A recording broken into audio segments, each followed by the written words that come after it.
me, the guy that makes videos on YouTube and writes nerdy books about the toys, I got to sit on stage with guys like Kevin Smith and Stephen Root and Dolph freaking Lundgren, He-Man himself, and William Shatner, Captain Kirk. And like that right there was the moment. Like that's the pinch me moment. So I get off stage, and the first thing that happens when I step off stage and turn the corner, William Shatner runs directly up to me and he goes, "That was so much fun. You did great." And I'm like, hey, thanks, Mr. Shatner. Is anybody else seeing this? Like, what? Like, what is happening right now? It was insane, man. It was unbelievable. And it's just like one of those moments where I'm like, I can't believe that me deciding to turn on my camera in my bedroom in my apartment that I shared with friends to talk about toys 15 years ago led me to this moment.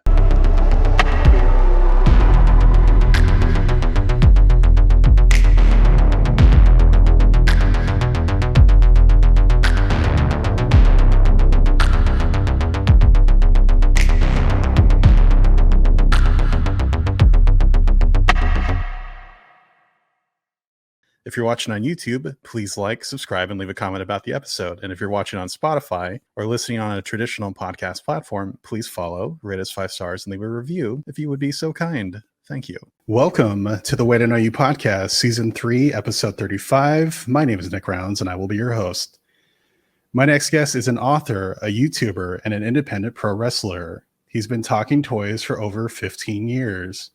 From pixels to plastic, from Grizzlore to Gujitsu, my guest has created thousands of YouTube videos chronicling toys and action figures. Additionally, he published his first book 2 years ago titled The Toys of He-Man and the Masters of the Universe with Dark Horse Publishing. When he's not busy trash talking Matt Cardona, more on that later, he's spending time with his family and trying to convince everyone that Mosquitor is the best figure ever created. Pixel Dan, wait, I know you. How are you today, sir? I am great, Nick. Thank you so much for having me. That intro was amazing.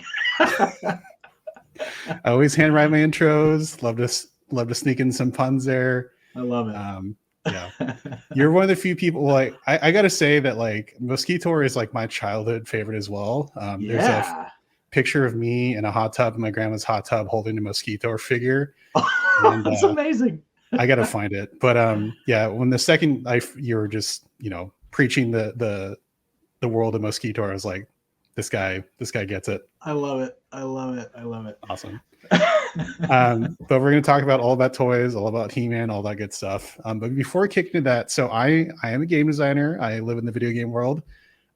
Your name is Pixel Dan. Yeah.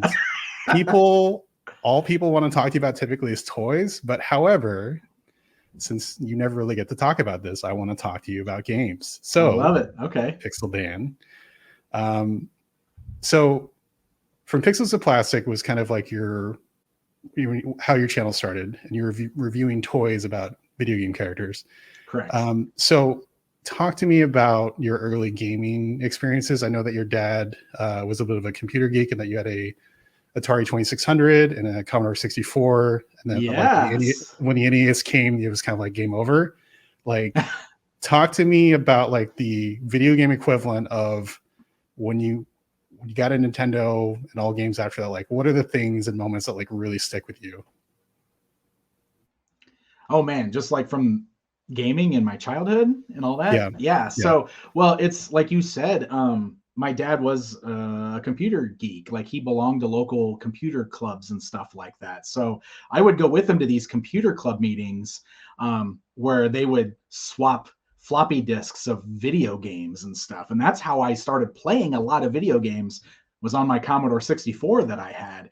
Plus we had an Atari 2600 in the house. So yeah, I played video games at a very young age leading up to the Nintendo Entertainment System. So when I finally got a Nintendo, I think I first experienced it at a friend's house, like a neighborhood friend's house. They had one, and I played Super Mario Brothers over there for the first time. And of course, couldn't stop talking about it after that. So I think that's one of those things that my dad would kind of be like, okay, well, let's look into this Nintendo thing, And the funny thing is like, I don't remember like a specific moment of like it being gifted to me or anything. I think we just went out and bought a Nintendo. Like, because my dad just decided that he wanted to go ahead and get one because he also loved video games, right? He played Nintendo games just as much as I did. With the Nintendo, with the Super Nintendo, 64, he was always playing video games too. So, yeah, I have a lot of fond memories with the Nintendo specifically.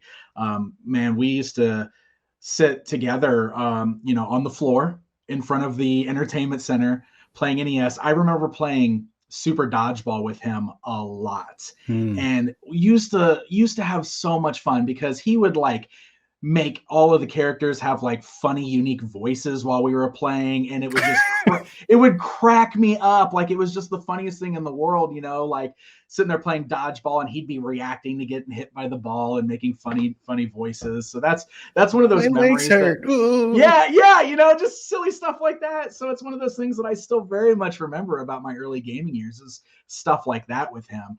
We used to, and I know a lot of kids used to do this, but we used to make our own like password books, our own cheat books.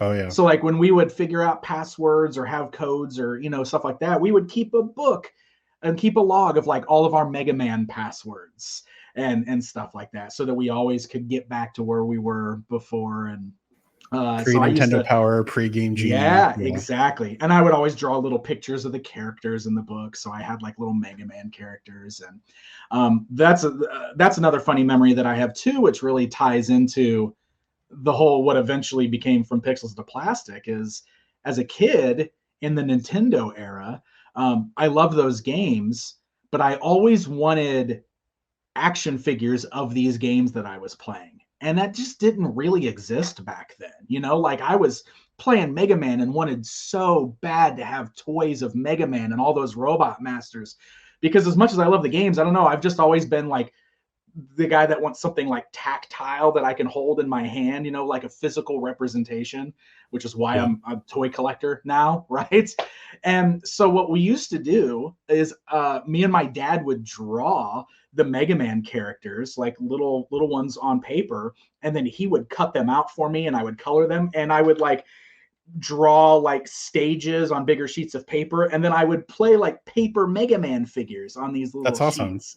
Yeah, and then it's one of those things, like I still remember that too. I always remember because my dad would use like his pocket knife scissors to like perfectly cut out the little drawings that I did to make the little paper action figures. So yeah, I got to go on record and say that you seem like you had like the two coolest parents ever, between your mom buying you toys and your dad doing that. Like, can your parents adopt me? Like, can I go back in time and modify your parents? Of course, like wonderful parents, absolutely. I will say the funny thing is like while my dad was way into the video game stuff, he never got the toy stuff. So my mom was the toy supplier of the two, because my dad was always like, what do you need those for? What do you need? He never got the action figure thing. So, but that was kind of like the difference, right? Like I would play video games with my dad, and then I would do shopping with my mom basically, so that she can help me find the new toys that I wanted. But yeah, they're both fantastic parents. Both are fantastic parents.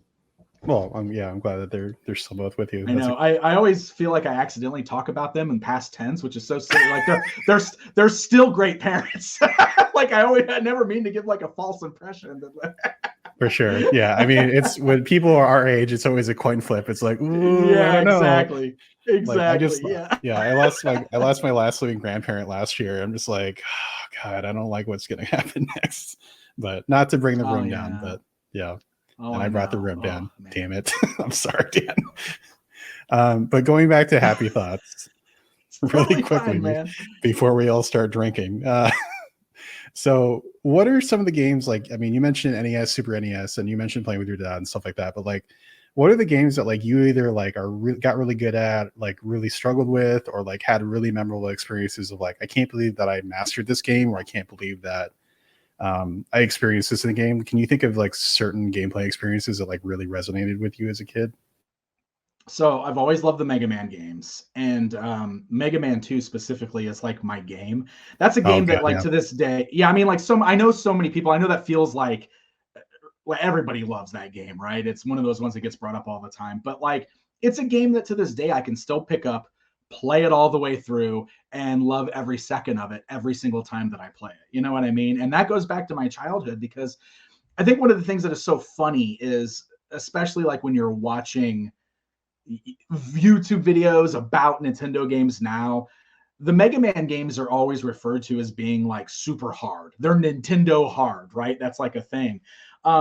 But as a kid, I always loved those and never really thought of them as being overly hard. And maybe that's the difference of like growing up playing those games. Like that's just what we had, and we knew what we were getting into with them. And like the fun thing about the Mega Man, like there's a difference, right? Because like sometimes games are hard because they're just not designed very good. They're broken, or they've got, Right.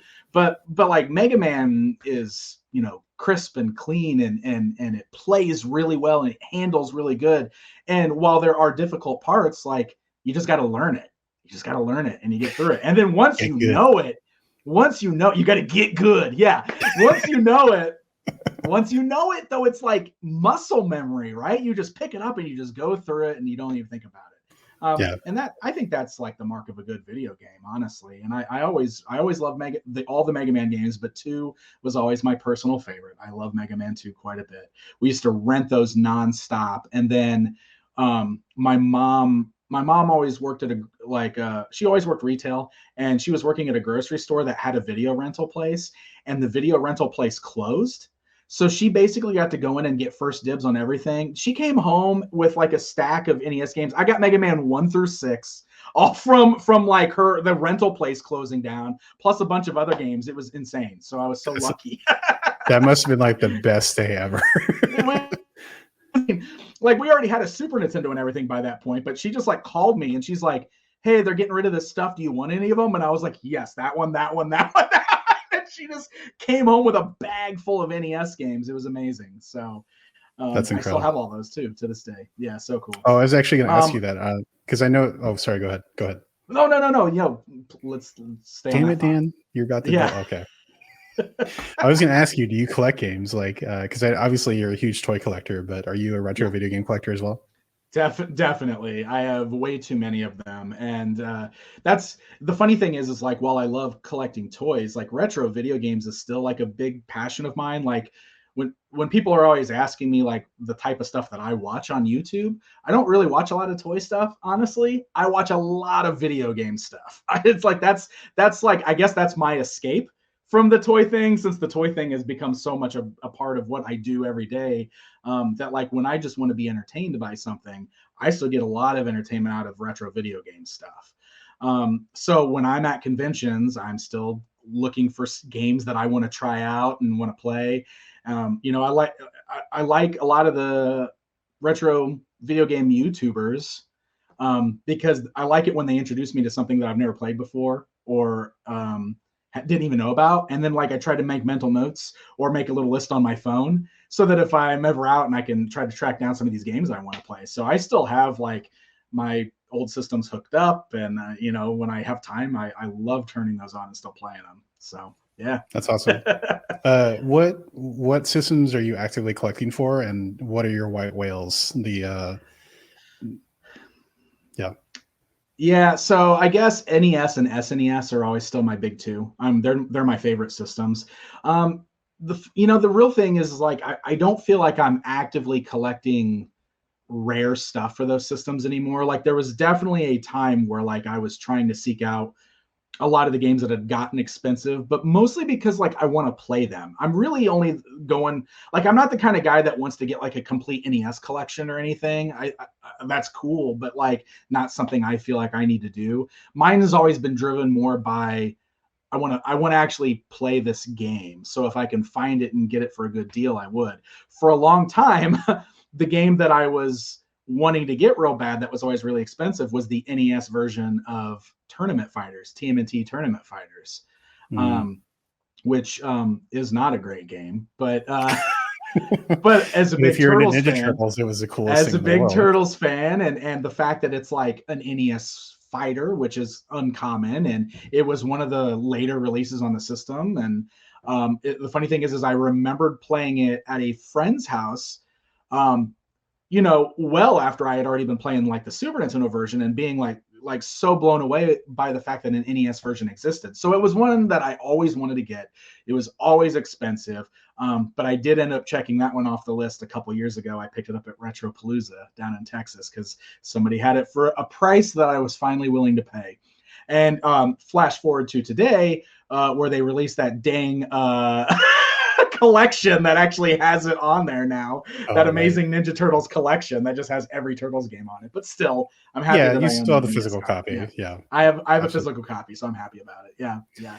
So it's stuff like that. I look for things that I want to play, really, and if it's affordable, I grab it.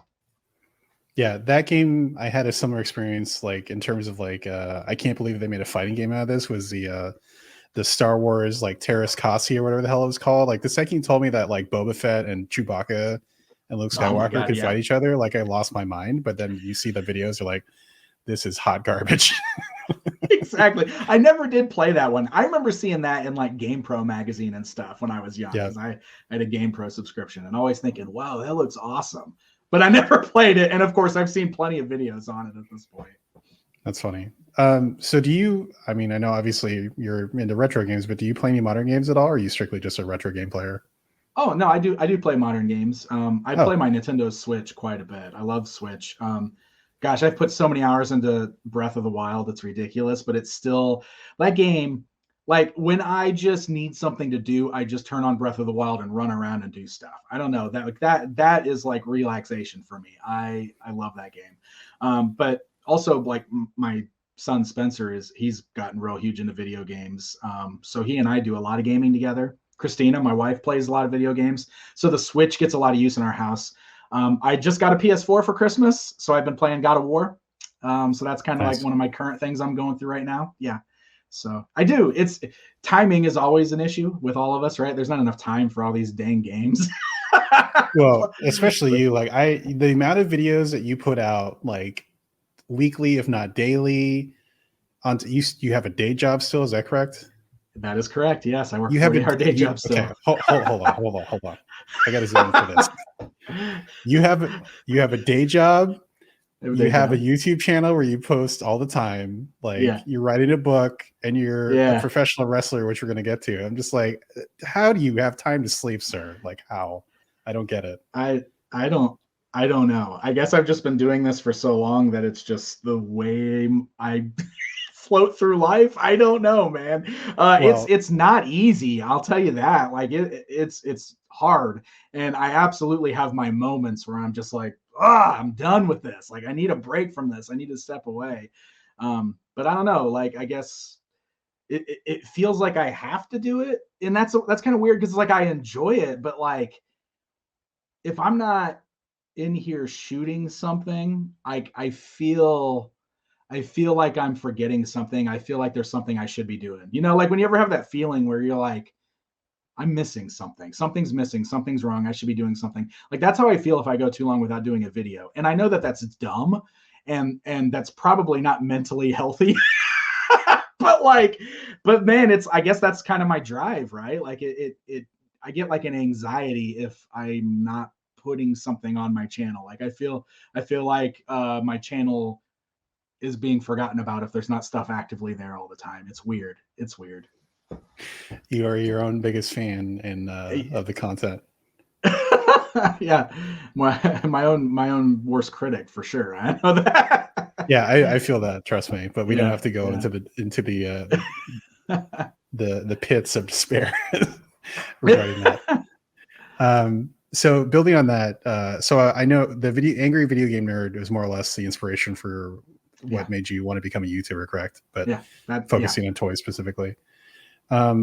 So since you're hitting your 15-year mark of being a YouTuber this year, what are some of the biggest personal highlights for you retrospectively? I know that nostalgia is a drug, but I think given your amount of time that you've done this, like what are the opportunities, videos, or experiences that you've had that you kind of still pinch yourself over? Yeah, there's a few of them I can mention, and it's crazy because like I don't want to. I'm sure there's so much that I loved and so much that I'm so grateful for the opportunities, and I definitely don't want to like leave anything out or like slight anybody by any means. But mentioning James Rolfe, Angry Video Game Nerd, so like he was like the first content creator that I discovered, right? Before content creator was even a term.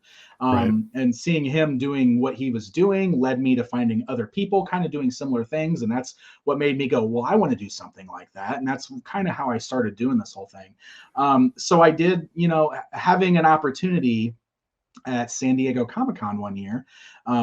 Thanks to my good friend Pat the NES Punk, I was invited to be a part of his panel at Comic-Con, which also had James Rolfe on the panel. So that was like two kind of awesome things for me because number one, that was my first panel at Comic-Con, my first time on a San Diego Comic-Con panel, which felt like a big deal. But also I was going to be on stage with James, who was kind of like, my inspiration for even starting this. So I got to meet James at that show. We got to do the panel. It was just an absolute blast. It was so much fun. And then I got to, really like talk to James and get to know James. And since then, I've had opportunities to hang out with him multiple times, which is really cool. Just seeing like how this all, panned out. Like it's crazy that I've had chances to hang out with him like in personal settings. And, we've had dinner together and stuff. And he's super, super nice guy. And it's one of those moments where you don't want to be the guy that's like, hey, you're the reason that I'm doing what I'm doing.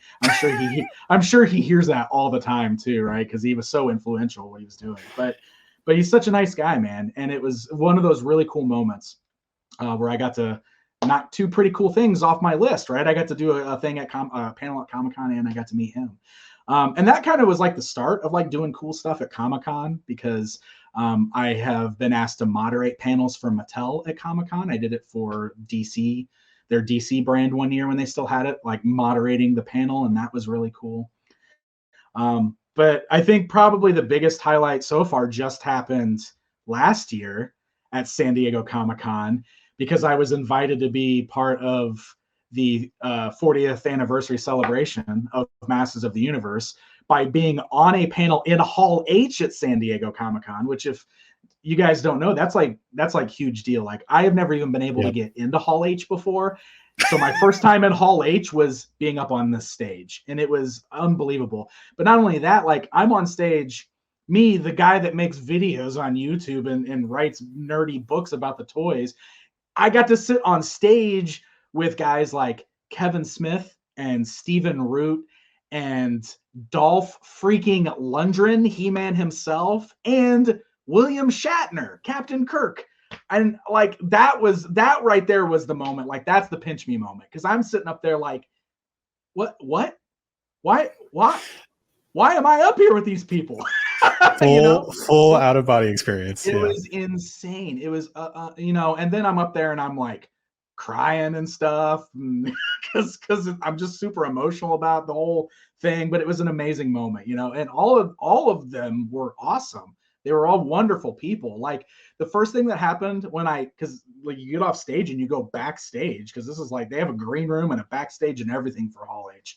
So I get off stage and the first thing that happens when I step off stage and turn the corner, William Shatner runs directly up to me and he goes, "That was so much fun. You did great." And I'm like, thanks, Mr. Shatner. Is anybody else seeing this? Like what? Like what is happening right now? It was insane, man. It was unbelievable. And it's just like one of those moments where I'm like, I can't believe that me deciding to turn on my camera in my bedroom in my apartment that I shared with friends to talk about toys 15 years ago led me to this moment. It's insane. Yeah, one of the most scariest moments from like interacting with a celebrity typically is when they notice you. It's not just like they're this person that just exists and they don't ever interact with you. It's a completely parasocial relationship. When they actually perceive you and notice you, then it's kind of scary. Like I've had experiences like that where people are like, you're the guy and you're talking to me, and now I'm really weirded out because I'm not used to this at all. Oh my God. So yeah, man. Yeah, I can only imagine what that. Yeah, the William Shatner thing would have really thrown me for a loop as well. So that's hilarious. It was wild. It was wild. And I've always been pretty good about like keeping my cool. Not marking out, throwing wrestling terms out there. Like I've doing the wrestling thing. I've been in locker rooms many times with guys from TV. So and that's always been like a thing in wrestling. Like, hey, don't be a mark. Don't go mark out for the superstar. So like I've had that training, right? And so like I've always felt like I could be cool around the celebrities. I'm not going to mark out. But yeah, when you're thrust into a situation like this, where all of a sudden, like, you just sat up on stage and cried in front of 4,000 people about this thing that you love a whole bunch, and Kevin Smith is like putting his arm around you and telling you how awesome of a job you did, and William Shatner's running up and telling you that you did a good job. It's like, what? I'm going to explode. This is insane. How do I keep my cool? Like, this is nuts. Yeah, I was so stoked for you when that happened. I was Thanks, like, man. when they said that you were the person that was hosting, I was like, not only is he the person to host it, but I'm so stoked that he gets to sit on the stage with all those amazing people. So yeah, I was super happy for you. So all downhill from here. how dare you, sir? Yeah. So going back to your channel, there's something that's really interesting about your channel, especially because you started so early, and like there was kind of the thing that kind of like really sticks with me is the fact that like we're living in a post-internet world, and that our shared experiences as kids were kind of pre-internet, at least our generation was. So like specifically like our childhood shared experience with toys or video games, physical media that was mostly the same everywhere else in the country, except for variants. And I don't want to go into that black hole, but oh man, yeah. you know what that is. Yeah. But we didn't have access to a community online like we do now, which is you know, a huge, huge difference. So I'd imagine that in sharing your own stories and some of your vlogs and your childhood experiences with Stinkor, for example, or other He-Man, the Masters of the Universe toys, that you probably had some comments, interactions with people that kind of felt like they were alone in their experience as a kid. What have been some of the most interesting interactions that you've had with other people sharing their experiences with you, or from you sharing your own experiences? Oh man. So that's honestly my favorite thing about this. And it's why I like going to do like conventions and stuff. Because first of all, like doing the YouTube thing all the time, like if you're just putting your stuff out there on the internet and not really like interacting with people in person, that gets hard sometimes. And we definitely, I'll go through that, I think, because you know how scary the internet can be sometimes, and you get stuck kind of in this headspace where like if you're just putting your stuff out there and your only interactions with the stuff is like what you're seeing in YouTube comment sections, or like what people are tweeting at you, it gets difficult sometimes. So a big part of like me continuing to do what I'm doing is like going to conventions whenever I can and interacting with people in person, because it is kind of that moment that grounds me. It like, you know, I can physically see that what I'm doing matters to people, and it makes it feel worth it. It makes me happy for doing what I'm doing, and makes me kind of recharges me and lets me want to continue doing this sort of thing. Because like at the end of the day, this is super fun. I do this because it's fun. I do it because I like toys and I like to share that passion. And if I ever get to a moment where I feel like it's not fun anymore, I need to be smart enough to go, that's it, it's done. I need to like walk away from this and not make myself miserable. But going to these shows, you know, keeps it fun. And I love meeting people that have similar experiences. So I've met lots of people who have shared sentiments with me about how a certain video I did about a certain figure happened to be their favorite toy. And they've got like a memory tied to that toy. And me doing the video reminded them of that or made them happy thinking about that. Like those are always some of my favorite interactions. I have met multiple people who have told me that my videos have helped them through hard times, and that is always like that's always that thing that really makes you walk away going, wow. Like sometimes you don't realize the impact you can have on somebody. Absolutely. One of the ones that really sticks with me the most just happened about 2 years ago, 3 years ago, 2 years ago maybe. But a guy came up to my table and he started talking to me, and we were just having a good conversation about everything. He was telling me he's been watching my stuff for a while. We just geeked out about toys together for a while. And then like he had left the table and he had kept going around the toy show. He came back later on and he was just like, hey man, I just really want to tell you how important your stuff is. And then he tells me this story about how he went through like, this really low point in his life, divorce, all that kind of stuff. And was at a moment of potentially, No suicide, return. had Yeah. suicidal thoughts. He was like literally like at that moment. And it was during this really, really low period of his life, he started, like he got recommended one of my videos on YouTube. It was like a He-Man toy.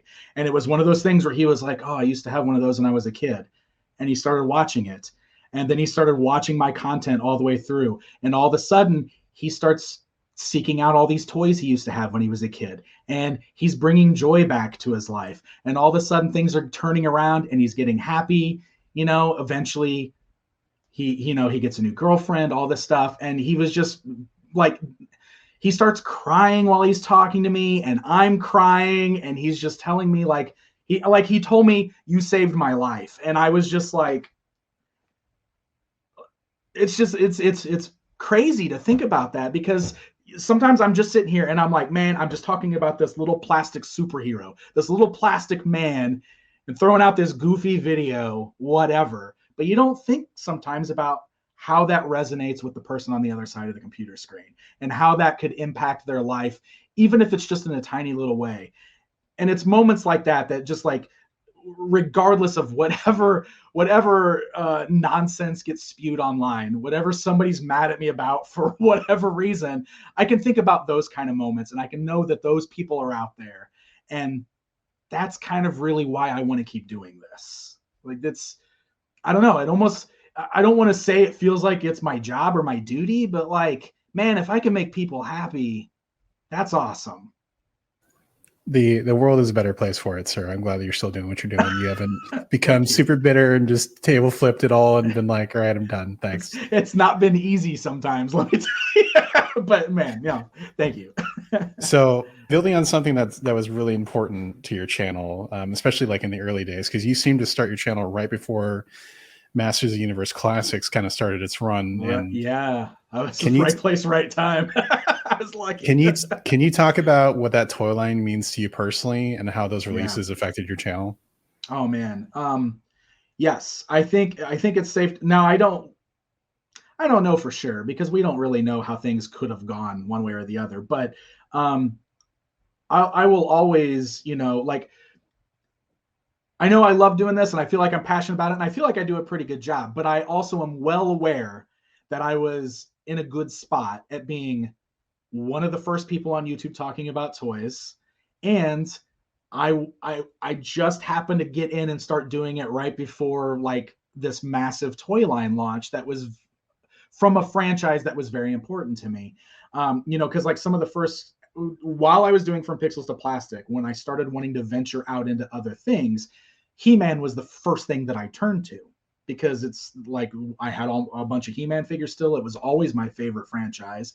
And I did like those videos about like the many versions of He-Man, where I just talked about all the He-Man figures that had been out to that point. And then I followed that up with a Skeletor video. And so I had already started doing some He-Man content when we found out that this new toy line was going to launch. So it was like so natural for me to be like, oh my God, there's a new He-Man figure. I need to talk about this. So when that San Diego Comic-Con exclusive King Grayskull came out, which was the first figure that launched Classics, I had a friend, that was long before I was going out to Comic-Con or had ever been, but luckily I had a friend who was going out there, and this was back in the day when it was way easier to walk up and buy something at Comic-Con. God, yeah. So it wasn't, so it wasn't a big deal for me to be like, hey, if you can while you're there, can you grab this toy for me? And he did. He was able to. And so when he brought that home for me, shout out to my buddy Jason Duvall. When he brought that home for me, it was like so natural for me to be like, well, I need to talk about this because this is awesome. This is exciting. And so that was the first brand new toy that I ever did a video about. So technically like my first review, right? Because everything before that was just me talking about toys and almost doing like these little episodic history lesson type things. Right. So I did that video on that King Grayskull and I put it up, and that was around the time that I really started talking to one of my personal best friends now, Val Staples, who runs He-Man.org, who also is the co-writer of the book with me. Um, he and I had already been kind of talking online a little bit. I had just known him from being a guy that posts on He-Man.org and stuff. And when I released that video, he reached out and said, "This is awesome. Like I've been wanting somebody to do something like this. Can I post this on the front page of He-Man.org?" And I was like, "Well, yeah, absolutely," because this was in the era where people weren't going to YouTube to watch videos yet. Like if you wanted somebody to see your content, it had to be featured on a website somewhere, or you just had to like spam message boards and stuff and be like, "Hey, look at this video I made." You know what I mean? So getting that video on He-Man.org, yeah, getting that video on the front page of He-Man.org was a huge deal because now tons of people were watching my content. And, he ended up posting like my other He-Man videos that I have made also, and we put them up there, and now all these people were watching it. And so, of course, like the line launches, and I subscribed, of course, and I did a video on the first couple figures. I think because it launched with He-Man, and I did a video on He-Man. And it was like literally I did King Grayskull, I did He-Man, and then I get a message from Mattel. And Mattel's like, "Hey, what you're doing is pretty cool. And we like that you're getting these posted on the front page of He-Man.org. If we start sending you these, would you be interested in that? And then you can keep doing videos on it." Now, you got to keep in mind that this is 2008. Influencers were not a thing yet. That wasn't a thing. There weren't influencers. There weren't like content creators like there were now. So me, as somebody who grew up loving this property, and now Mattel is asking me if they can send me action figures, of course, absolutely. Oh my God, this is the most amazing thing that's ever happened to me at this moment. You know what I mean? And nowadays, like that's so common. Like all these toy companies have influencer departments where they just send random things out everywhere, and everybody's got free product now, right? Free product. But back then, that was so different.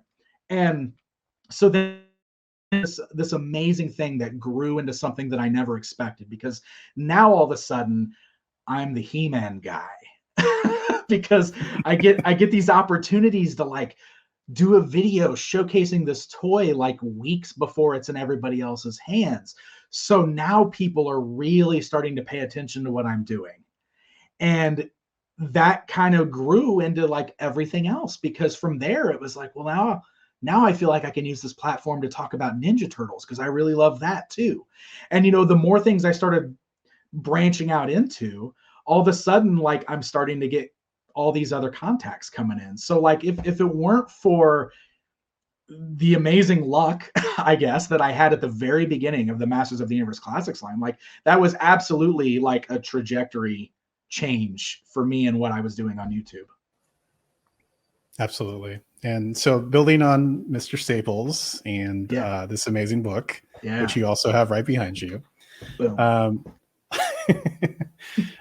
So that was a huge undertaking. And I love that you more or less like, I mean, I don't want to put words in your mouth, but I'd imagine that making that book felt like making the book that you've always wanted to have, but never had as a kid. And you just 100%. Happen to be the author of it as well. Yeah. Yes. That's how I went into it, right? Like I love toy books. I love toy guides. I've got a bunch of different guides. There are so many guides out there for things like Star Wars and G.I. Joe and Transformers, but there had never been anything for He-Man like this, not really. And it's one of those things where I'm always like, I want that book. And if somebody's going to do it, why not me? Why not me? I've never done anything like this before, but why not me? You know what I mean? So that's kind of how the whole thing started, really. So it was a huge undertaking, like all original photography. You asked other people to take pictures of the collection. You had other writers help you out with the She-Ra portion of it. Val obviously was a huge help in everything. What are the other things in the process that like, obviously, so it's kind of like the worst kept secret in the world that you might be working on the Ninja Turtles version of this, of that book. Maybe we might talk about that shortly, but can you talk about like having gone through the experience, like soup to nuts? I hate that expression, but I'm just going to say it anyway. What do you know now that you wish previous Dan knew then in terms of the process? Man, I guess like, so the entire thing was a learning process, right? And for both of us, like Val has been the lead on all of those Dark Horse Masters of the Universe books. And, you know, he comes from the comics world. He's done plenty of publishing and heading up on book jobs before, but he had never done anything with toys. So this was a massive learning experience for both of us. And we knew kind of going in that we had a lot of work ahead of us and we had a lot to figure out. And we knew that we wanted to do all our own photography. We wanted it to be, you know, as original as possible. And we knew that that meant we had to find all this stuff, because while I have a lot of toys, I don't have everything. And I especially don't have everything complete or with the packaging or in the shape that we needed. So we knew pretty early on that we were going to have to rely on the fans to help. There were a lot of little things that we learned along the way with that entire process, because photography is, you know, like it's very like your settings with your cameras and the way you do your shots and the lighting and where you're at and everything is all important. And you want everything in the book to look the same.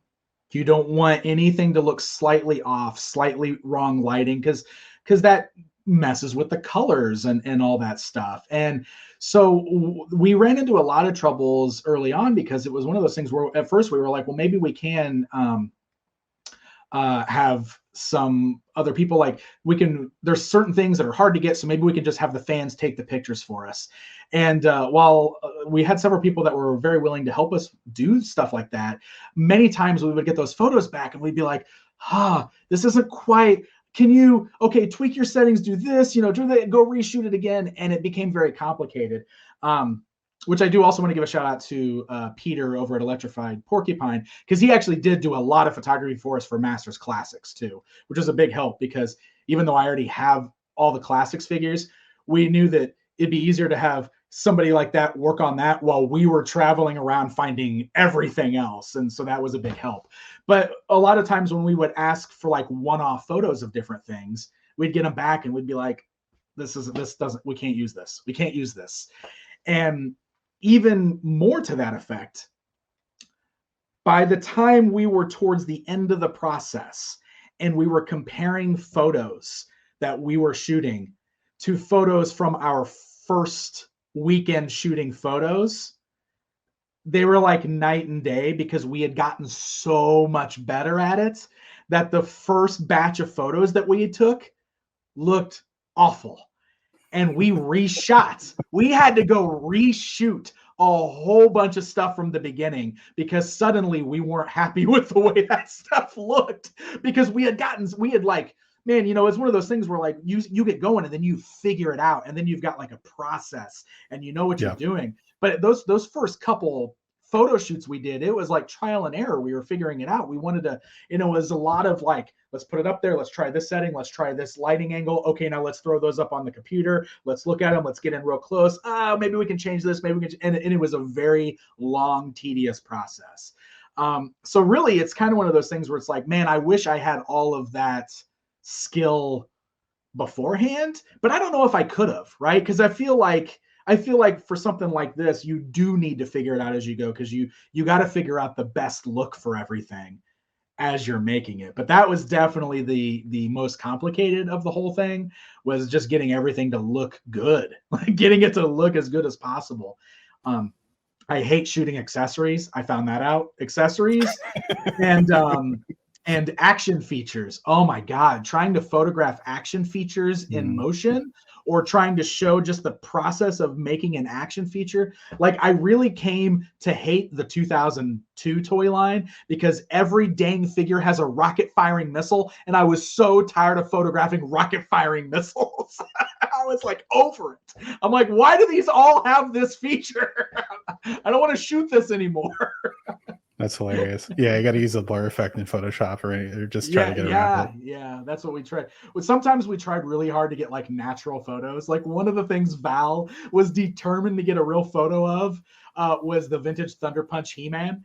He really, really wanted to try to get like a photo of like the little like plume the cap of smoke going off that comes out of the cap going off. Dude, we sat here. I swear we went through so many packs of caps before I was finally like, this is not going to work. This is not going to work. And then we had to fake it. That's hilarious. He was Yeah, determined. It was hilarious. that's hilarious.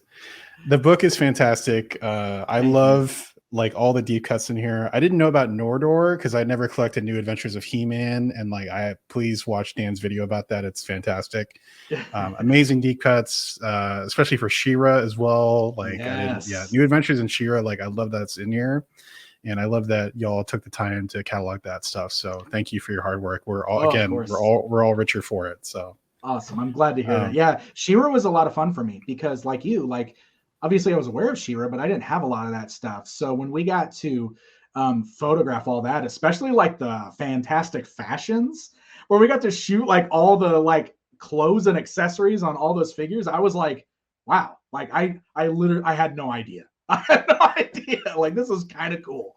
So that was a lot of fun. That was a lot of fun. When I interviewed Stephanie Eskander, who's in charge of a lot of gem stuff and just other like girls' toys in general, not to gender it, but just girls' toys, she talked about like deep dive stuff like that. I was just really fascinated by it, and like because we're all dudes and we're tend to go towards like what we grew up with, like Transformers, GI Joes, He-Man, whatever. Like girls' toys or gender neutral toys like Lego, like tend to get ignored or just don't get the respect that they deserve. And yeah, so I'm really stoked that you included She-Ra in there as well. Of course, it's part of the history. It's part of the history. Absolutely. For the honor of Grayskull. That's right. So going back to the worst kept secret, so Ninja Turtles. So can you confirm or deny, Mr. Feige, I mean, Mr. Pixel Dan, whether or not the Ninja Turtles book is in progress, and what can you talk to us about it? Well, I can say that if you follow me on socials, especially Instagram, you've probably seen me doing a lot of photography for Ninja Turtles, which is very similar to the photography I did for this He-Man book. But the only thing I can really say is that I'm hoping to make an official announcement in the springtime. So stay tuned. Of 2023? 2023. Spring of 2023 is when I'm hoping to make the announcement. Maybe summer, but I'm hoping sooner than later we will be able to officially announce this project. Cool. Really excited. And I will leave it at that. I won't grill you any further. I am excited, but I have a lot of work to do still. So I'm also very nervous, but I'm excited. So going back to you as Pixel Dan, and being in the He-Man realm, as it were, being the He-Man guy. But beyond that, one of the things I really admire about you is that you're a great interviewer, and you've had a chance to interview some really awesome toy and creative heavyweights. Specifically, I think the one I was so stoked to see you do is interview Wiley Easton, who's the creator of Olmec Toys, who created Sunman. And that's an amazing historic piece. Again, please go watch Dan's channel for that interview. It's absolutely fantastic. Wiley's an absolute legend. But can you talk about... She's lovely. She was so fun to talk to.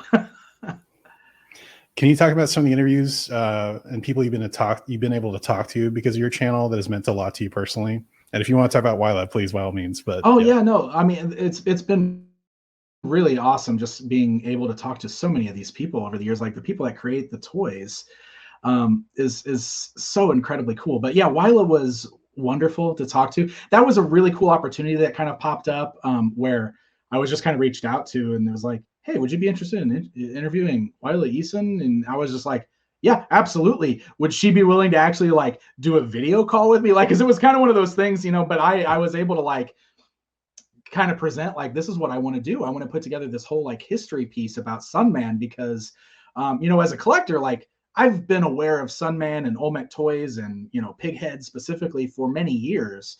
But when those got announced as being officially brought into Masters, like even to today, I still see so many people that are just like, who is this? Who are these? What are these figures?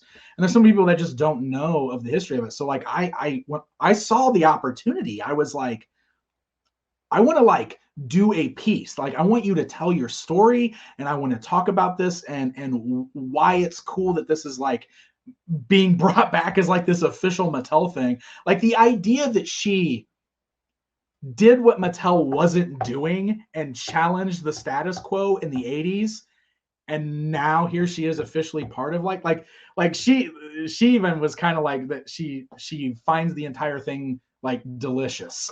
You know, like I think that's the word she used. And I thought that was amazing. I was like, that is so cool. She was wonderful. Yeah. So for context, the elevator pitch, please watch Dan's video. It's fantastic. But the elevator pitch for what Simon is that so Wila's black, her son is black, and when He-Man came out, there were no black characters in He-Man, the Masters of the Universe, and so the idea was sparked from her son, who didn't really want to play with He-Man because, you know, he can't be the black superhero. There's nobody representative of him, and why representation matters. So not only did Wila create Sunman, you know, the first black toy superhero, like really, that's just incredible. She also made an incredible cast of diversified action figures, like Native Americans, Asian, Latino. Like, she made the whole gamut in the 80s. Yeah. And now, like, she was way ahead of her time. And just like the fact that she's part of that legacy of just being so ahead of her time, like, she's absolutely an absolute living legend. And for her, again, coming full circle, to release Sunman officially as part of He-Man, now that Sunman's part of He-Man lore, is just an amazing full circle moment. And again, please watch that interview. I don't want to bastardize it at all. No, it's such a cool story, man. And like it almost is heartbreaking too when you hear her talk about like the day her son said that to her, because like it was just literally one of those moments where like her son was like, well, I can't play with He-Man because you know he's not black or whatever. Like, for whatever reason, her son just thought that that's how it was. And she said that she actually went to the store looking at the He-Man toys, hoping that she could find, you know, and then when she was like, there isn't one. Why isn't there one? Why don't we make one? Like, that's kind of just a cool story. And also that's like just one of those, like, man, that's like one of those American dream things, right? Like, she saw the need for something, so she created a company in a field that she wasn't familiar with at all. She's a lawyer. And she's like, well, I'm going to start a toy company and fill this hole. And like, that's so cool. That is so cool. Yeah, Wila's an absolute legend. Absolutely. I admire her so much. Also, I got to talk to Eddie. I've talked to him a couple times, but Eddie Mosqueda is another amazing talent that I recently had an opportunity to work with him because we talked about the Toxic Crusaders Peludo, which was another amazing like moment for me because I've always been a big fan, obviously, as a fan of Ninja Turtles, always a big fan of the old Playmates Toxic Crusaders figures too. They're seamless. They almost feel like they fit in. And I had a couple of those as a kid that I used with my Ninja Turtles. But of course, getting into being a collector, I was always amazed by like unreleased toys, unproduced toys. And one of those like legendary unproduced toys was always the big dinosaur that was supposed to come out for Toxic Crusaders called Peludo. And when I had this moment to like it was Justin Ishmael from his toy company Ish had reached out to me because he's a love, you know, he follows my content because we're into the same kind of things. You know, he kind of had this idea like where he wanted to produce a Peludo, an official Peludo, because he got the license from Troma to do some Toxie toys, and he wanted to make Peludo. And his whole thought was like, well, maybe I'll like reach out to the original designer of Peludo and see if he can help me in this process of making this new toy. Maybe he can give me some pointers, or maybe I'll get lucky and I can hire him to actually like sculpt it for me. And then when he got in touch with Eddie, Eddie's like, oh, I've got that. And it's like, what? This thing still exists, but nobody knew that this prototype still exists. So Eddie just pulls out the original hand-painted resin prototype of Peludo, and all of a sudden they're like, well, now we'll just produce this. Let's just produce the one that never came out. So then when they reached out to me and they're like, hey, do you want to interview Eddie about this? Also, he's going to send you the original prototype so that you can shoot it. Is that something you'd be into? And it's like, oh my God, yes, absolutely. It's like touching a piece of toy history, right? So Eddie is also charming. He's amazing. He's worked on so many toys that we all have in our collections. Like, he was a big part of, you know, working on Ninja Turtles. He worked on Masters of the Universe at the end. A lot of the Powers of Grayskull stuff at the end of Masters and everything, that was Eddie. You know, like the talking about unproduced toys, Eldor was an Eddie creation. He worked on Titus and Negator and all that kind of stuff. So he's done so much cool stuff over the years. But man, he was an absolute legend. He was so awesome to talk to. The fact that he trusted me to borrow that original prototype just so I can properly like document it. Like I shot so much footage of it. I took so many photos. I actually got to include it also in Toy Collector magazine. So like I got it in print form also, just because I felt like it was so important to document this toy. And that was a really, really cool experience also. It was awesome. That's amazing. Yeah, I mean, you talking about Paluto, I had a similar experience. My past guest, Stefan Reese, I used to work with him, but he actually owns a bunch of the original sculptures that appeared on the covers of Nintendo Power, or just certain things on the covers of Nintendo Power. Yes. Yeah. And it just... I think is he the World of Nintendo account on Twitter? Yeah. I follow him. Yeah. Yeah, I used to work with him. But yeah, the first time I saw his collection, I was like, oh my God, I can't believe that exists. That's amazing. He just put up a picture the other day showing his Ninja Turtles collection that he used to have, and he had all kinds of prototypes for those too. I was like, what? Like, where are those now? But apparently he sold them all years ago, but I couldn't believe it. So the joys of collecting. Yeah. Well, actually, building on that, so, sir, you are a father, and you have a son that loves toys and enjoys collecting toys of his own. This is the question I posed to Jay from Geek Day Life, and building on the Geek Day Life ideals. Can you talk about your experience with that? What parallels you can see with your son from your own childhood, and what are things that are kind of really uniquely his that you really enjoy and appreciate? Yeah. It's tricky, right? Because when you're a dad who grew up in an era that brought us so much cool stuff, you do kind of want to share that with your children, right? You want to introduce them to it. You want to share it. You share that with them. But I knew right away that I didn't want to be the dad that tried to push his interests onto my kids. So I always knew that it was going to be one of those things where like I was going to introduce them, but if they didn't take to it, I wasn't going to try to force it to happen. So pretty early on, like when Spencer was young, like I was trying to show him episodes of He-Man, various versions, Filmation, 2000s, whatever would stick, showing him the toys. He did not care. He just like He-Man never mattered to him at all. And that always sucked a little bit, but like I was kind of like, all right, I'm gonna let you find your own path, kid. I'm gonna let you find your own thing. He did get into Ninja Turtles. Ninja Turtles he liked better, and that sort of thing. But like he got way into like early on, the first things he really loved were Blaze and the Monster Machines, which were like monster truck toys, and Dino trucks and dinosaurs. That kid was crazy for dinosaurs, which pretty cool. Like I can't deny that dinosaurs are awesome. Like I was never a big dinosaur kid, but him being a dinosaur fan made me a dinosaur fan. And all of a sudden I'm paying attention to all these cool dinosaur toys. And like when the Jurassic World stuff was coming out, all of a sudden I'm interested in that because my kids so like it was a reverse effect, right? Like instead of me, getting him into things, all of a sudden, like I'm like, dinosaurs are so cool. So like that was always a real fun experience with him. Now that he's older, it's been real fun to see the things that are like so uniquely his. Like he loves Ben 10. Ben 10 is his He-Man, no doubt about it.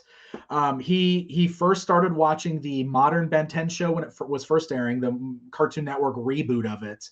But because all the old shows are streaming on Hulu, like he's gone through and watched everything repeatedly over and over again. Like he just loves Ben 10. So he's got tons of Ben 10 action figures. He's constantly now, like he knows that I go to these toy shows and stuff. So he tells me which characters he's looking for. And like last year, he drew me a picture of a specific character and he's like, take this with you every time you go to a toy show and find this for me. Like that's where we're at with that, and it's so cool. And it's definitely one of those things like I want to support that because also like I think Ben 10 is really cool. I never paid any attention to it until he loved it, but they're super fun toys and I totally get why it's something that appeals to him. Because if I was a kid, I would be way into that. It's awesome. So that's definitely his thing. He also loves Bakugan. He likes Pokemon cards now, of course. He's way into the Pokemon card thing. But it's funny because with the newest iterations of both He-Man and Turtles, he's suddenly into them. He loves Rise of the Teenage Mutant Ninja Turtles. That's his favorite. That's his favorite Turtles. He tells me repeatedly, this is the best Turtles that's ever been made. Like, he loves it. It's so funny. So it's like his Turtles. It's cool. And he loves the Netflix CG He-Man. He loves it.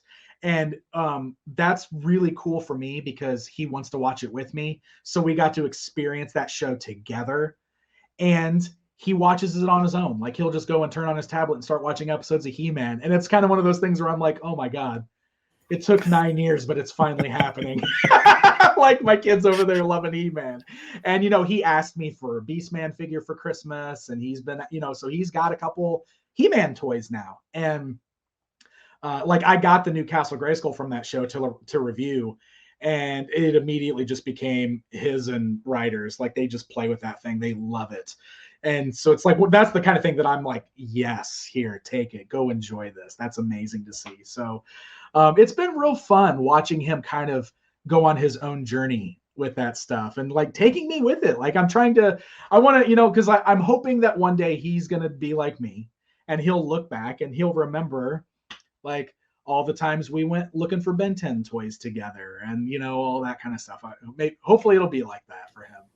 Yeah. Well, I mean, all that stuff matters to you. I mean, you're mentioning, going back to the original conversation about you playing dodgeball with your dad, like, yeah, that stuff seems like a mundane moment, but when you get older, like, that's some of the most important moments of your life. Like, I still, I played Contra with my dad, or like I took a Luigi turn with my dad playing Super Mario Brothers on the couch. And like, those are the things that I can remember for the rest of my life, even though it's just that it was a normal Saturday in the 80s, but it matters to you. So yeah, good. I totally get it. I know. Yeah. That's what I'm hopeful for. I just, I love my childhood, so I want these kids to love theirs too, as much as they can. Yeah, absolutely. It's the least you can ask for as a parent, is just spoil the F out of them. So to completely take a turn. Here we go. So I had a moment that can only be described as finding out that Clark Kent was Superman. Because I've only ever known you as Pixel Dan, the mild-mannered toy tuber, and to find out that you are also the Spotlight Spencer Powers, a wrestler as part of the Pinfall Wrestling Association, aka the PWA. It kind of blew my mind because I was like, wait, what? Okay. Like, it just completely blew my mind. So I've since done some research, but I really do want to hear like what are the things like that got you into wrestling? Like, where did this start? Like, talk to me about like your early influences, or like what made you really inspired as far as like wrestling goes, and then like also how did you get into it? Like, how did that happen? Sure. Yeah. So it blew a lot of people away recently. The Cardona stuff, obviously, and we'll get to that, I guess, in a little bit. Really kind of introduced everybody to the fact that I've been doing this, but I've been doing this for over 20 years now. So yes, as a kid, wrestling was always appealing to me. But the funny thing is that I wasn't really allowed to watch wrestling as a kid. That's one of those things that my dad was just like, no, that's over the top.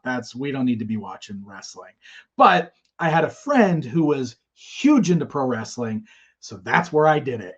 Like I'd go over to his house and we would watch wrestling together, and we would go down to the video rental store and we would rent WWF Coliseum home videotapes, and we would play with his Hasbro wrestling figures. And like, that's kind of where my love of it began. Always from the get-go was a massive fan of The Undertaker. That's just the guy that drew me in. I love The Undertaker. So that I loved doing that, always loved watching it. And then of course, my teenage years were the Attitude Era of the WWE. That was the Monday Night Wars. That was when wrestling was as mainstream as it's ever been. All of a sudden, everybody in my high school loves wrestling too. And it was one of those moments where it's like, whoa, this is crazy. Because like, I've always liked this, but now everybody likes this. Like, this is weird. Like walking into school, seeing DX shirts and NWO shirts, and you're like, okay, I guess it's cool to like wrestling now. You know what I mean? But that was obviously a huge, huge moment for the business, and everybody was into it. And so, of course, me and all my friends in high school would get together every Monday night, and we would watch Raw, and we'd sometimes flip over to see what was happening on WCW, but I was mostly a WWE guy. And, you know, we would pitch in money together to order pay-per-views and stuff like that. And then, of course, we would start doing backyard wrestling, which obviously I don't condone that anymore because that's dangerous. But oh yeah, we did it. We did the backyard wrestling thing. So I did that like basically all through high school. Shortly after I graduated, I caught wind of a local independent wrestling company in town. And I had no idea that independent wrestling was a thing. You know, like most people think of wrestling and they only know what they see on TV. I mean, nowadays it's a lot more not well known that there's lots of wrestling out there. It's not just the WWE. But like for the longest time, you only knew what you saw on TV. You didn't know that there was other wrestling out there. So me and a couple of my friends who were also big wrestling fans would go to check out what they were doing, and they were fairly new. The guys had just come down from Chicago, I think. They trained up there, and then they opened up a school in Springfield, Illinois, where I'm at. And so me and my friends would like kind of go check things out. And at first I didn't really like think that it was something that I would do, because as much as I love wrestling, I didn't really think I was built for that sort of thing. I didn't really know. But my friend, a couple of my friends got into it. My friend Scott and my friend Jaron, who is still one of my still good friends with both of those guys today. They joined the wrestling school, and it wasn't too long before they came to me and they're like, hey, you know, like they're kind of looking to train some referees too. Would you be interested in doing like referee training?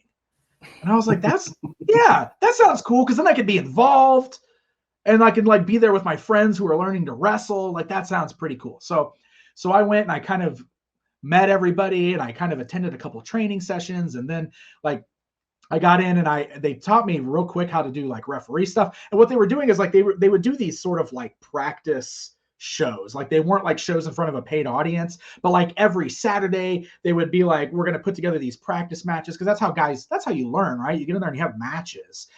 So they needed me to like do that, and that's how I would learn to be a referee too. And so like I was doing that, and then we had a moment where like they wanted to do like a ref bump spot, and they're like, hey, do you want to learn how to bump for this ref bump spot? I was like, okay, yeah.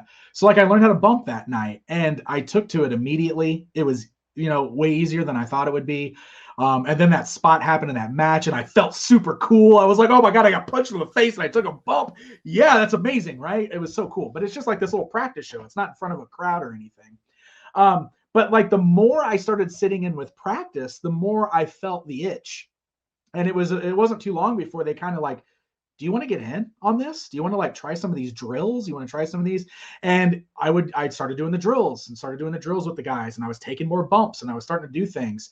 And I always felt like I got it, you know, like, and that's kind of one of those things like with wrestling, like some people have it, some people don't, some people get it right away. Some people, it takes a little bit to work out, but I always felt like I took to it pretty quick, like at least the basics. There's a lot of psychology and stuff that you have to learn, and that comes with lots and lots and lots of practice, but like the basics felt natural to me. And it wasn't too long before they were kind of like, hey, how about you actually like train to be a wrestler, because it looks like you're enjoying yourself and you're pretty good at it. So I got talked into actually like being a student at that point.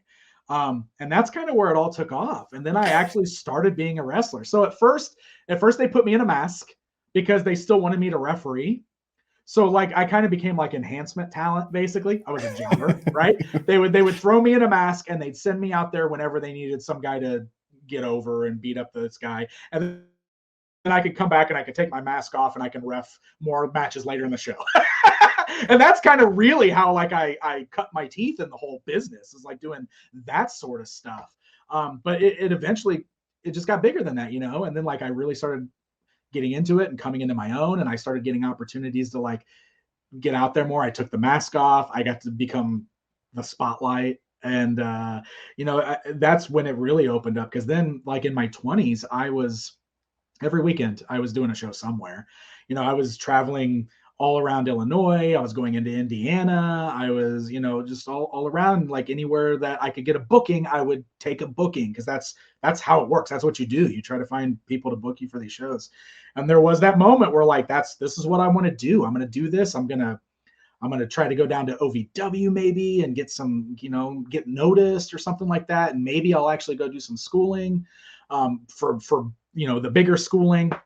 But it never really got that far. Like I kind of hit a moment. Well, funny, like I met my wife, and that changes the trajectory a little bit. The girl that would become my wife eventually, I met her in the middle of all of that, and then all of a sudden things changed a little bit. And I don't know, just one of those things where like I kind of decided that it's not what I wanted to do for a career, but I still love it, and it's still such a huge part of my life. So I did it still like every weekend for a long time.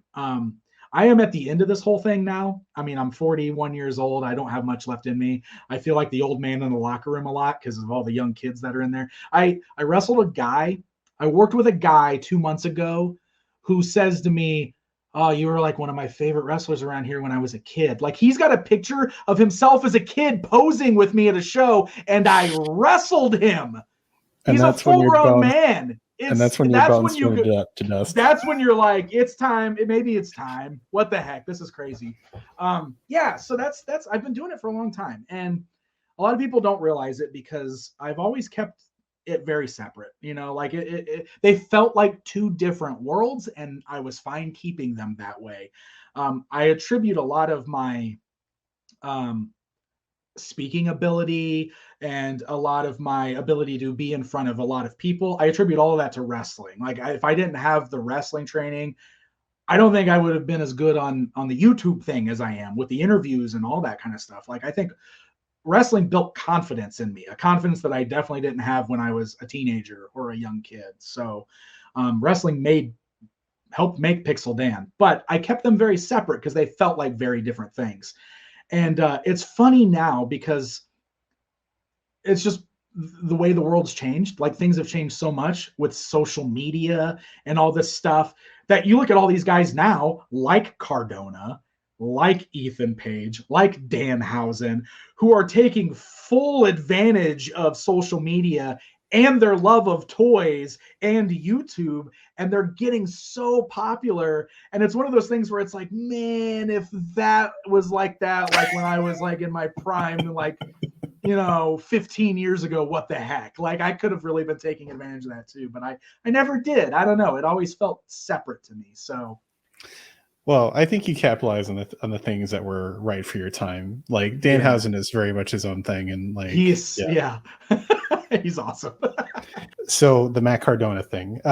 So Matt is a fellow toy collector and a podcaster who just also happens to be a professional wrestler from the WWE previously for a long time. He was Zach something, right? Zach Ryder, yeah. Zach Ryder, that's right. Yeah. But his his middle name is Zach, but his full name is Matt Cardona. Matthew Cardona. Who he's known now as. You've been on his podcast, a major wrestling podcast as well. Yes. So being friendly with him within the Toy Geek circles, like how did that match come about, and like what were people's reactions to it after the fact? Yeah, that's really fun. So Matt's awesome. He's super professional, total pro. I love that dude. The funny thing is like, so he kind of came into the toy space. So like his whole thing when he was with the WWE is that he was like kind of a guy that was really good at like getting himself over, right? Because he was like in the WWE, he was a mid-card guy, but he had started this YouTube channel and he was getting over with the fans on his YouTube channel. So it was getting to the point where he'd show up on TV and the place loved him because they all were aware of what he was doing on YouTube. So he's kind of like a pioneer in that whole side of things, right? He's one of the, I feel like he's one of the first pro wrestlers that really took advantage of YouTube and social media. So once he was out of the, he became like the toy guy, and he never shied away from the fact that he loved toys and that he collected toys, which is so funny because that's one of those things too, where like, I swear, like 15 years ago, if I was in a locker room with a grizzled vet and I was talking about action figures, they'd be calling me a sissy and making fun of me. And that's just not the kind of thing you do in a wrestling locker room. Get that out of here, Mark. You know what I mean? You're supposed to be being bitten by a python backstage and having nothing on that. Yeah. But you know, here's Matt, like, who was never afraid to like let people know that he was a big toy collector. So, and because of that, WWE took advantage of that, and like he got to do all that stuff with Mattel to help promote the toys and got to do all that cool stuff. So of course, once he got released from WWE, that was only good for him because now he had the freedom to like just take it and just like that's his job now, right? Like that's man. So he's been around the toy scene for a while, and I know he's a big Ninja Turtles fan also, and he was really into the NECA stuff. So that's how I first met him. I met him at a San Diego Comic-Con one year because our mutual friend Craig Tello, who was also working for the WWE at the time, introduced me to him. And so that's the first place I met him. And, you know, we talked for a little bit and took a picture together. But then it kind of became common for him to like reach out to me on Twitter. You know, we'd kind of start like every now and then he'd like reach out to me if he had a question about a certain toy, and I'd, you know, help answer the question, and we'd kind of chat back and forth. And then we'd start running into each other like every time we were at Comic-Con or every time we were at Toy Fair, we'd just run into each other. And then it kind of became like this silly like internet feud thing where like it was clear we were both just ribbing each other. But like, you know, he would always call me Pixel Dave on Twitter. Not to be confused with Pixel Danny, which Brian Flynn from Super 7 loves to call you as well. Yeah, P Danny, yeah. Oh, that's right.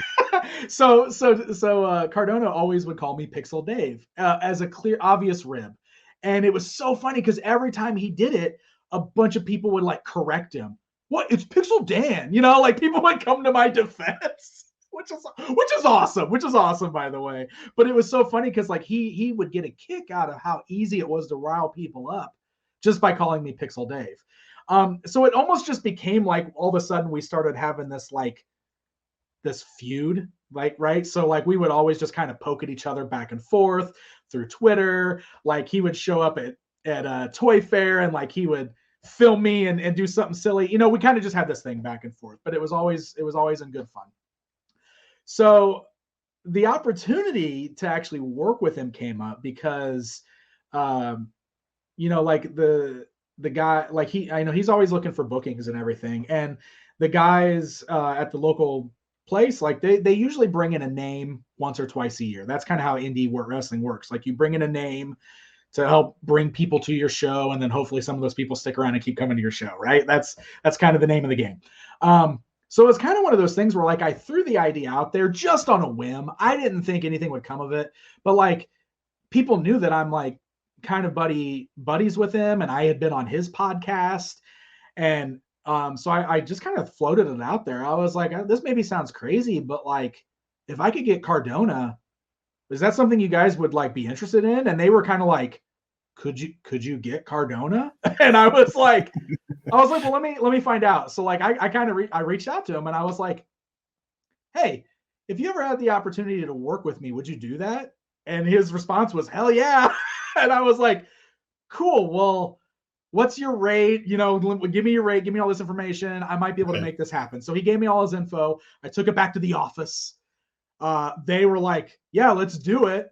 And so we shot him some dates and he came back and he's like, I'm good for that date. And I'm like, I guess we're doing this. Cool. And that's kind of how the whole thing came together. I mean, it was a very like pro wrestling thing, but like that's how it works, right? That's the business. So then it was fun because then once it like was for real happening, it kind of became that thing where it's like, well, what do we do? Like we gotta like now we have to take advantage of social media to help kind of promote this a little bit. Now it's time for me to talk about being a pro wrestler, right? Because people need to know that I'm going to do this thing. And so so we kind of started it with he shot like a video challenging me, and the video was fun because he was just like in the video he like called, you know, he like challenges Spotlight Spencer Powers, but then he goes, Pixel Dave, I know who you really are, and like did this whole chat. Like, so that popped up on the screen at our show which got an awesome reaction from the live crowd. They couldn't believe that Cardona was challenging me and was going to come. And then we put that video online instantly after that, which started the barrage of like trash talk, right? And that was super fun to build up to. And then we did all kinds of fun stuff. Like we worked in action figures, we worked in the He-Man book, we did all that fun stuff with it. It was a really great experience. Like I said, Matt is a total pro. We had a lot of fun, and it's like I said, I'm winding down right now with the wrestling thing, and that was just one of those great moments that I'm super glad I got to do before this whole thing ends. I'm glad I got to do something, kind of at that scale. It was fun. So awesome. Yeah. So Dan, I could talk to you hours and hours more about toys, about video games, about everything else, but I have one last question for you, and it's very serious. Are you ready? All right, I'm ready. Okay, so obviously a Pixel Dan action figure would come with a Mosquitour as an accessory, but what accessories would Spencer Powers action figure come with? Bonus question, thinking about like the old school Hasbro WWF WWE figures, what action feature would it have, and why? Oh man. So, okay. Well, he would absolutely come with a purple steel chair, because that was kind of my deal. I would pull out the purple chair and whack somebody with it. so a Spencer Powers figure has to come with a purple steel chair. And I guess that his action feature would have to be something so he could swing that chair. I think that would be amazing. Awesome. Dan, thank you so much for your time. It's been an absolute pleasure to talk to you. Before we take off, is there anything you'd like to plug? Social media sites, cool things happening in your life? The floor is yours, sir. Sure. Yeah, of course. Well, if you guys aren't already following me, you can find me at most social media platforms just by searching Pixel Dan. YouTube is my primary place for posting all of my toy hunts and toy reviews and toy history videos. So just do a search for Pixel Dan. Otherwise, on Twitter, on Facebook, on Instagram, I'm at Pixel Dan. So you can find me there. And hopefully I'll have something to announce on the book front soon, and I'll be announcing it through those platforms. Awesome. Dan, thank you again so much for your time. It's been an absolute pleasure to talk to you. Yeah, man. Thank you so much. This has been a total blast. I really appreciate it. Awesome. Everybody else, thanks for watching. Thanks for listening, and we'll catch you next time.